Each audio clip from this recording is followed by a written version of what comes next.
നമസ്കാരം ഫ്രണ്ട്സ്, ഞാൻ നിങ്ങളുടെ Sanil Perunthottath. Netweb technologies India limited എന്ന കമ്പനിയുടെ IPO വിശേഷങ്ങളാണ് ഇന്ന് ഞാൻ നിങ്ങളുമായിട്ട് പങ്കുവയ്ക്കാൻ ഉദ്ദേശിക്കുന്നത്. ഇതൊരു ഹൈ എൻഡ് കമ്പ്യൂട്ടിംഗ് സൊല്യൂഷൻസ് പ്രൊവൈഡറാണ്. സൂപ്പർ കമ്പ്യൂട്ടേഴ്സ് പോലെയുള്ള ഉയർന്ന തലത്തിലുള്ള കമ്പ്യൂട്ടിംഗ് സൊല്യൂഷൻസ് ആണ് കമ്പനി പ്രൊവൈഡ് ചെയ്തുകൊണ്ടിരിക്കുന്നത്. ഇന്ത്യയിലെ വളരെ അധികം നിർണായകമായിട്ടുള്ള ഒരു കമ്പനിയാണ്. ഇവർ 17th മുതൽ 19th വരെയാണ് ഇവരുടെ ഇഷ്യൂ ഓപ്പൺ ആയിരിക്കുന്നത്. അതായത് ജൂലൈ 17 മുതൽ 19 വരെ. ഈ കമ്പനി 631 കോടി രൂപയാണ് മാർക്കറ്റിൽ നിന്ന് കളക്ട് ചെയ്യുന്നത്. അതിൽ 206 കോടി രൂപ മാത്രമാണ് ഫ്രഷ് ഓഹരികൾ വഴി കമ്പനിക്ക് ലഭിക്കുന്നത്. ബാക്കിയെല്ലാം ഓഫർ ഫോർ സെയിലാണ്. അപ്പോൾ ഈ കമ്പനിയുടെ വിശേഷങ്ങൾ നമുക്കൊന്ന് പരിശോധിക്കാം.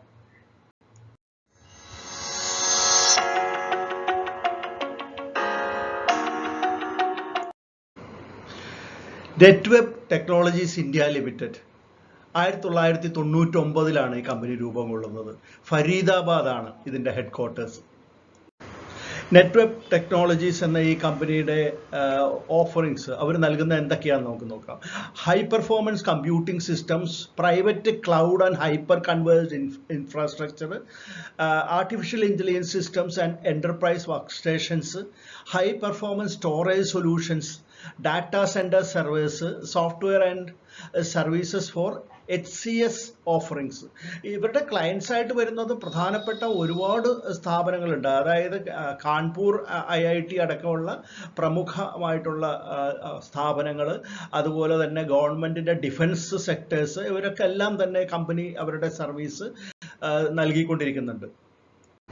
കമ്പനിയുടെ 4-5 വർഷത്തെ പ്രവർത്തനം നോക്കുകയാണെങ്കിൽ 300ഓളം സൂപ്പർ കമ്പ്യൂട്ടിംഗ് സിസ്റ്റംസ് ഇൻസ്റ്റാൾ ചെയ്തിട്ടുണ്ട്. അതുകൂടാതെ 50 പ്രൈവറ്റ് ആയിട്ടുള്ള cloud and HCA installations company നടത്തിയിരിക്കുന്നതായിട്ട് പറയുന്നു. 4000ഓളം accelerator GPU based AI systems and enterprise work stations company install ചെയ്തിട്ടുണ്ട്. അതുപോലെ തന്നെ SPS solutions with throughput storage and 450 GB sectors company install ചെയ്തിരിക്കുന്നു. ഇതെല്ലാം കമ്പനിയുടെ പ്രവർത്തന മികവിനെ കാണിക്കുന്നതാണ്. നെറ്റ്വെബ് ടെക്നോളജീസ് സ്വന്തമായിട്ട് ഡെവലപ്പ് ചെയ്തിട്ടുള്ള കമ്പ്യൂട്ടിംഗ് സ്റ്റോറേജ് ടെക്നോളജീസ്, പിന്നെ സൂപ്പർ കമ്പ്യൂട്ടിംഗ് ഇൻഫ്രാസ്ട്രക്ചറും എല്ലാം തന്നെ ഈ കമ്പ്യൂട്ടർ ഇൻഡസ്ട്രിക്ക് വേണ്ട ഡിമാൻഡ് അതിൻ്റെ ഡിമാൻഡ് മീറ്റ് ചെയ്യുക മാത്രമല്ല, IIT-കൾ പോലെയുള്ള വലിയ എഡ്യൂക്കേഷണൽ സ്ഥാപനങ്ങൾക്ക് വേണ്ട സർവീസുകൾ നൽകുകയും ഗവൺമെൻറ് ഓഫ് ഇന്ത്യയുടെ നാഷണൽ കമ്പ്യൂട്ടിംഗ് മിഷന് വേണ്ട സേവനങ്ങൾ നൽകുകയും എല്ലാം തന്നെ ഈ നെറ്റ്വെബ് ടെക്നോളജീസിൻ്റെ പ്രവർത്തനങ്ങളിൽ പെടുന്നുണ്ട്. നെറ്റ്വെബിന്റെ പ്രൊമോട്ടേഴ്സ് സഞ്ജയ് ലോധ, ഈ ചിത്രത്തിൽ കാണുന്ന അദ്ദേഹമാണ് ഇതിന്റെ മാനേജിംഗ് ഡയറക്ടറും CEOയും. പിന്നെ നവീൻ ലോധ, വിവേക് ലോധ, നീരജ് ലോധ എന്നീ പറയുന്ന ആളുകളും ഇതിന്റെ പ്രധാന പ്രൊമോട്ടേഴ്സിൽ വരുന്നുണ്ട്. ഇവരുടെ കൈവശം ഇഷ്യൂവിന് തൊട്ട് മുമ്പ് 97.8% ഓഹരികൾ വരുന്നുണ്ട്. ഇഷ്യൂ കഴിയുമ്പോൾ അത് 75.45% ആയിട്ട് മാറും. ഇവർ ഈ ഇഷ്യൂ നടത്തുന്നത് തന്നെ ഇതിൽ 206 കോടി രൂപയ്ക്കുള്ളതാണ് കമ്പനിയിലേക്ക് വരുന്ന ഫ്രഷ് ഓഹരികൾ വിറ്റ് ലഭിക്കുന്ന വരുമാനം. അത് വർക്കിംഗ് ക്യാപിറ്റൽ ആയിട്ട് ഉപയോഗിക്കുകയും കൂടാതെ കമ്പനിയുടെ മറ്റ് എക്സ്പെൻസുകൾക്ക് വേണ്ടിയിട്ടും ഉപയോഗിക്കുമെന്നാണ് അവരുടെ പ്രോസ്പെക്ടസിൽ പറഞ്ഞിട്ടുള്ളത്. 206 കോടി രൂപയ്ക്കുള്ള ഫ്രഷ് ഓഹരികളാണെങ്കിൽ 425 കോടി രൂപയ്ക്കുള്ള ഓഫർ ഫോർ സെയിൽ ഉണ്ട്. അപ്പോൾ ഓഫർ ഫോർ സെയിൽ എന്ന് പറയുമ്പോഴത്തേക്ക് ഈ പ്രൊമോട്ടേഴ്സ് ആയിട്ടുള്ള ലോധമാർ അവരുടെ കൈവശമുള്ള ചെറിയൊരു ശതമാനം ഓഹരികൾ മാർക്കറ്റിൽ ഈ അവസരം ഉപയോഗിച്ച് വിറ്റഴിക്കുന്നുണ്ട്. അതോടൊപ്പം തന്നെ തുടക്കം മുതലുള്ള പ്രധാന നിക്ഷേപകരിൽ ഒന്നായിട്ടുള്ള ഒരു കോർപ്പറേറ്റ് നിക്ഷേപകനായിട്ടുള്ള അശോക് ബജാജ് ഓട്ടോമൊബൈൽസ് അവരും കൂടി ഈ ഓഫർ ഫോർ സെയിലിൽ പങ്കെടുക്കുന്നുണ്ട്. ഇനി നമുക്ക് നെറ്റ്വെബ് ടെക്നോളജീസിന്റെ വാല്യുവേഷൻസ് ഏറ്റവും പുതിയ ഒന്ന് നോക്കാം. EPS 9.07, PE ratio 52.37, 55.13. അതുപോലെ റിട്ടേൺ ഓൺ നെറ്റ്വർത്ത് ആണെങ്കിൽ 68.01% ആണ്. Net asset value 18.39 per share book value ആണ്.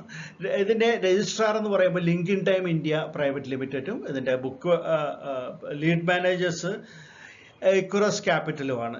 206 കോടി രൂപ മാത്രമാണ് ഇപ്പോൾ അവർ ഫ്രഷായിട്ട് ഓഹരികൾ വിറ്റഴിച്ച് ലഭിക്കുന്നുള്ളൂ കമ്പനിക്കെങ്കിൽ, ഇത് ആദ്യം അവർ പ്ലാൻ ചെയ്തിരുന്നത് 257 കോടി രൂപ കളക്ട് ചെയ്യാനായിരുന്നു. പക്ഷേ ഇഷ്യൂവിന് തൊട്ട് മുമ്പ് ഈ ലീഡ് മാനേജേഴ്സിൻ്റെ സപ്പോർട്ടോടുകൂടി തന്നെ അവരൊരു പ്രൈവറ്റ് പ്ലേസ്മെൻറ്റ് നടത്തുകയുണ്ടായി. അതിൽ LG ഫാമിലി ട്രസ്റ്റ് എന്ന് പറയുന്ന ഒരു ട്രസ്റ്റിനും, അതുപോലെ അനുപമ കിഷോർ പാട്ടീൽ എന്ന് പറയുന്ന ഇൻഡിവിജ്വലിനും, അതുപോലെ 361 WAM എന്ന് പറയുന്ന ഒരു ഇക്വിറ്റി ഫണ്ടിനുമായിട്ട് 10.2 ലക്ഷം ഓഹരികൾ ഏകദേശം 500 രൂപയ്ക്ക് അവർ വിറ്റഴിക്കുകയുണ്ടായി. അങ്ങനെ ഒരു 51 കോടി രൂപ ഇവർ സ്വരൂപിച്ചിട്ടുണ്ട് ഇഷ്യൂവിന് തൊട്ട് മുമ്പ്. അതുകൊണ്ട് തന്നെ ഇഷ്യൂ 257 കോടിയിൽ നിന്ന് 206 കോടി മാത്രമേ ഇപ്പോൾ റേസ് ചെയ്യേണ്ടി വരുന്നുള്ളൂ കമ്പനിക്ക്.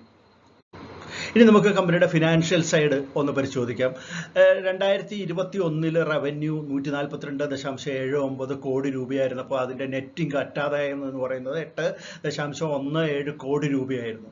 അതുപോലെ അടുത്ത വർഷം 247.03 കോടി രൂപയായിട്ട് അതിൻ്റെ റവന്യൂ ഉയർന്നപ്പോൾ നെറ്റ് ഇൻകത്തിലും നല്ല ഒരു ഉയർച്ച ഉണ്ടായിട്ടുണ്ട്. 22.55 കോടി രൂപയായിട്ട് അത് ഉയർന്നു. 2023 444.97 ആയിട്ട് റവന്യൂ ഇൻക്രീസ് ചെയ്തപ്പോഴത്തേക്കും നെറ്റ് ഇൻകവും 46.94 എന്ന ലെവലിലേക്ക് വളരെയധികം ഉയർച്ചയാണ് കാണിക്കുന്നത്. അതുപോലെ തന്നെയാണ് മാർജിൻ പെർസെൻറ്റേജും ഇവിടെ നിങ്ങൾക്ക് കാണാം, നല്ല ഉയർച്ചയാണ് ക്രമാനുഗതമായിട്ട് ഉണ്ടായിക്കൊണ്ടിരിക്കുന്നത്. അപ്പോൾ കമ്പനിയുടെ ഫിനാൻഷ്യൽ സൈഡ് വളരെ മികച്ചതാണ് എന്ന് നമുക്ക് മനസ്സിലാക്കാം. അപ്പോൾ കുറച്ച് ഡെറ്റുകളൊക്കെ കമ്പനിക്കുണ്ട്, അത് അവർ ആ ഇഷ്യൂ വഴി ലഭിക്കുന്ന തുകയിൽ നിന്ന് അത് കൊടുത്തു തീർക്കുമെന്ന് അവരുടെ പ്രോസ്പെക്ടസിൽ പറഞ്ഞിട്ടുണ്ട്. ഇനി നമുക്ക് നെറ്റ്വെബ് ടെക്നോളജീസിൻ്റെ ഇഷ്യൂ ഡീറ്റെയിൽസ് ഒറ്റനോട്ടത്തിൽ ഒന്ന് പരിശോധിക്കാം. ഇഷ്യൂ ഡേറ്റ് 17-ാം തീയതിയാണ്, ജൂലൈ മാസത്തിൽ. 19-ാം തീയതി വരെയുണ്ട്. 475 രൂപ മുതൽ 500 രൂപ വരെയാണ് ഇതിൻ്റെ പ്രൈസ് ബാൻഡ്. എംപ്ലോയീസിന് 25 രൂപ അവർ ഡിസ്കൗണ്ട് കൊടുക്കുന്നുണ്ട് പ്രൈസിൽ. 206 കോടി രൂപയ്ക്കുള്ളതാണ് ഫ്രഷ് ഓഹരികൾ, 425 കോടി രൂപയ്ക്കുള്ളതാണ് ഓഫർ ഫോർ സെയിൽ. അങ്ങനെ ടോട്ടൽ വരുമ്പോൾ 631 കോടി രൂപയ്ക്കുള്ളതാണ്. ഒരു ലോട്ട് എന്ന് പറഞ്ഞാൽ 30 ഓഹരികളാണ്. അപ്പോൾ റീറ്റെയിലേഴ്സിന് 30 ഓഹരികളാണ് മിനിമം അപ്ലൈ ചെയ്യേണ്ടത്. അപ്പോൾ 15,000 രൂപ വരും. അങ്ങനെ 13 ലോട്ട് വരെ ഒരു റീറ്റെയിലർക്ക് അപ്ലൈ ചെയ്യാവുന്നതാണ്. 2 രൂപയാണ് ഇതിൻ്റെ ഓഹരിയുടെ ഫേസ് വാല്യൂ. 35% ടോട്ടലിൻ്റെ 35% റീറ്റെയിലേഴ്സിനാണ് കമ്പനി കൊടുക്കുന്നത്. NSEയിലും BSEയിലും ഇത് ലിസ്റ്റ് ചെയ്യുന്നുണ്ട്. ഇതിൻ്റെ ടെൻറ്റേറ്റീവ് ആയിട്ടുള്ള ഡേറ്റുകൾ നമുക്കൊന്ന് പരിശോധിക്കാം. അലോട്ട്മെൻറ്റ് വരുന്നത് ജൂലൈ 24-ാം തീയതിയാണ്. ഇനി ഓഹരി കിട്ടാത്തവർക്ക് റീഫണ്ട് 25-ാം തീയതി തന്നെ ലഭിക്കുന്നതാണ്. ഡിമാറ്റ് അക്കൗണ്ടിലേക്ക് ക്രെഡിറ്റ് വരുന്നത് 26-ാം തീയതിയും. ഇതിൻ്റെ ലിസ്റ്റിംഗ് ജൂലൈ 27-ാം തീയതിയുമാണ് വരുന്നത്. അപ്പോൾ ഈ കമ്പനി വാങ്ങണോ വേണ്ടയോ എന്നൊക്കെയുള്ള സംശയമുള്ളവരോട് നമുക്ക് പറയാനുള്ളത്, ഇത് അഗ്രസീവ്ലി പ്രൈസ്ഡ് ആയിട്ടുള്ള ഒരു ഓഹരി തന്നെയാണ് എന്ന് നമുക്ക് ബോധ്യമായിട്ടുണ്ട്. 25% ഈ കമ്പനി ഈ വർഷം ഡിവിഡൻഡ് കൊടുത്തതായിട്ടും കാണുന്നുണ്ട്. അപ്പോൾ ഇത് ഒരു ഇൻവെസ്റ്റർ ഫ്രണ്ട്ലി ആയിട്ടുള്ള ഒരു കമ്പനി തന്നെയാണെന്ന് നമുക്ക് മനസ്സിലാക്കാനായിട്ട് സാധിക്കും. ഇതിൻ്റെ കമ്പനിയെ സംബന്ധിച്ച് പറയുകയാണെങ്കിൽ നല്ല ഒരു 40ഓളം അംഗങ്ങളുള്ള ഒരു റിസർച്ച് ആൻഡ് ഡെവലപ്മെൻറ്റ് ടീമുള്ള ഒരു കമ്പനിയാണ്. അവരുടെ ഏറ്റവും പുതിയ ഓർഡർ ബുക്ക് തന്നെ 90 കോടിയിലധികം രൂപയ്ക്കുള്ളത് വരുന്നുണ്ട്. അപ്പോൾ കമ്പനിയുടെ മികച്ച ഒരു പ്രവർത്തനം നമുക്ക് പ്രതീക്ഷിക്കാവുന്നതാണ്. അതുപോലെ തന്നെ ഇതിൻ്റെ പിയർ കമ്പനികൾ നോക്കുകയാണെങ്കിൽ സിർമ SGS, അതുപോലെ കെയിൻ ടെക്, ഡിക്സൺ ടെക്നോളജി, ഇങ്ങനെയുള്ള കമ്പനികളാണ് ഇതിൻ്റെ പിയർ കമ്പനികൾ, ലിസ്റ്റഡ് പിയർ കമ്പനികളായിട്ട് വരുന്നത്. കമ്പനി തീർച്ചയായിട്ടും ഒരു ലോങ് ടേം അല്ലെങ്കിൽ മിഡ് ടേം പ്രോസ്പെക്റ്റീവ് നോക്കുകയാണെങ്കിൽ പോലും മികച്ച ഒരു ഓഹരിയാണ്. തീർച്ചയായിട്ടും അങ്ങനെയുള്ള നിക്ഷേപകർക്ക് ഇതിൽ നിക്ഷേപിക്കാവുന്നതാണ് എന്നാണ് എൻ്റെ വ്യക്തിപരമായിട്ടുള്ള അഭിപ്രായം. നെറ്റ്വെബ് ടെക്നോളജീസിൻ്റെ IPO വിശേഷങ്ങൾ കേട്ടല്ലോ, നിങ്ങൾക്ക് ഇഷ്ടപ്പെട്ട് കാണുമെന്നായിരുന്നു. ഇഷ്ടപ്പെട്ടെങ്കിൽ തീർച്ചയായിട്ടും ലൈക്ക് ചെയ്യണം. അതുപോലെ വീഡിയോയെ എല്ലാ രീതിയിലും നിങ്ങൾ സപ്പോർട്ട് ചെയ്യണം. മറ്റൊരു IPO വിശേഷമായിട്ട് നമുക്ക് ഉടൻ തന്നെ വീണ്ടും കാണാം. അതുവരെ നന്ദി, നമസ്കാരം, ബൈ.